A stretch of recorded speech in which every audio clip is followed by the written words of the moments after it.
Hi ಸ್ನೇಹಿತರೆ, ಹಾಸನದಲ್ಲಿ Apollo circus launch ಆಗಿದೆ. 1 ತಿಂಗಳ ಕಾಲ ಈ ಶೋ ನಡೆಯುತ್ತೆ. ಇದರ ಒಳಭಾಗದಲ್ಲಿ ಈಗಾಗಲೇ ಸಿದ್ಧತೆಗಳು ನಡೀತಾ ಇದೆ.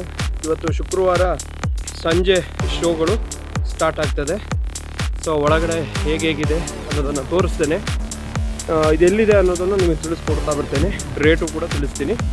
ನೋಡಿ, ಈಗೆಲ್ಲ ಸ್ಟಾರ್ಟ್ ಆಗಿದೆ, ಪ್ರಿಪ್ರೇಷನ್ಸ್ ಎಲ್ಲ ಆಗಿದೆ. ರೇಟ್ ಎಲ್ಲ ಎಷ್ಟಿದೆ ಅಂತ ಹೇಳ್ತೀನಿ, ಒಳಗಡೆ ಹೇಗಿದೆ ಅಂತ ತೋರಿಸ್ತೇನೆ. ಹಾಸನದ ತಣ್ಣೀರಳ್ಳ ಏನಿದೆ, ಈ MC ಆಯುರ್ವೇದಿಕ್ ಕಾಲೇಜ್ ಏನಿದೆ, ಅದರ ಮುಂಭಾಗದಲ್ಲಿ ಸರ್ಕಸ್ಗೆ ಸಿದ್ಧತೆಗಳು ನಡೀತಾ ಇದೆ. ಈಗಾಗಲೇ ಸಿದ್ಧತೆಗಳು ನಡೆದಿದೆ. ಇವತ್ತಿಂದ ಶೋಗಳು ಸ್ಟಾರ್ಟ್ ಆಗ್ತದೆ. ರೇಟ್ಗಳು 150, 200, 300 ರೂಪಾಯಿ ಅಂತಲೂ ರೇಟ್ಗಳಿದ್ದಾವೆ. ಇದೆಲ್ಲ ನೋಡಿ ರೆಡಿ ಮಾಡ್ತಾ ಇದ್ದಾರೆ. ಇವತ್ತಿಂದ ಸ್ಟಾರ್ಟ್ ಆಗ್ತದೆ. ಎಷ್ಟು ದಿನ ಇದೆ ಅಂತ ಗೊತ್ತಿಲ್ಲ, ಕೇಳ್ತೇನೆ. ಚೆನ್ನಾಗಿರುತ್ತೆ. ನಿಮ್ಮ ಫ್ಯಾಮಿಲಿ ಜೊತೆ ಬಂದು ಈ ಶೋನ ಎಂಟರ್ಟೈನ್ಮೆಂಟ್ ಮಾಡಲಿಕ್ಕೆ ಚೆನ್ನಾಗಿರ್ತದೆ.